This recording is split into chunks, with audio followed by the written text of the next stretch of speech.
Hello বন্ধুরা, দেখো একজন আমাকে কমেন্ট করেছে যে আমরা নাকি সবসময় টমিকে বেঁধে রাখি।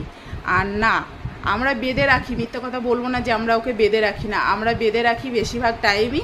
কিছু টাইমের জন্য ওকে ছাড়ি। কেন ছাড়ি? তার কারণ হচ্ছে ওকে যদি আমরা ছাড়ি, ওর সঙ্গে সঙ্গে ছাড়া পেলেই ও সঙ্গে সঙ্গে বাইরে চলে যায়, বাইরের কুকুরের সঙ্গে মারামারি করে। ওই জন্যই আমরা ওকে বেঁধে রাখি। আর ও মারামারি মানে কি, ও প্রচুর হিংসুটে। ও যদি আমাদের বাড়ির সামনেও আরও 4টে কুকুর আছে, তাকে আমি ডেলি খেতে দিই ভাত মাংস রান্না করে। আর ও যদি একটু তাদেরকে দেখে নিয়েছে, ওদের সঙ্গে মারামারি করার জন্য পুরো ব্যস্ত হয়ে যায়। আর এই নিয়ে টমির নাই করেও 7-8 বার ওর সঙ্গে মারামারি করেছে বাইরের কুকুরটার সঙ্গে। দিয়ে ওকে ডাকতে হয়েছে, ওটাকেও ট্রিটমেন্ট করাতে হয়েছে, একেও ট্রিটমেন্ট করাতে হয়েছে, অনেক ইঞ্জেকশন দিতে হয়, সেটা তোমরা জানো। আর এ হচ্ছে খুব হিংসা। ওই জন্য ওকে আমরা বেশিরভাগ টাইম বেঁধে রাখি, যাতে ও সুস্থ থাকতে পারে, ভালো থাকতে পারে, ওই জন্য। আর ওকে তো আমরা প্রচুর ভালোবাসি।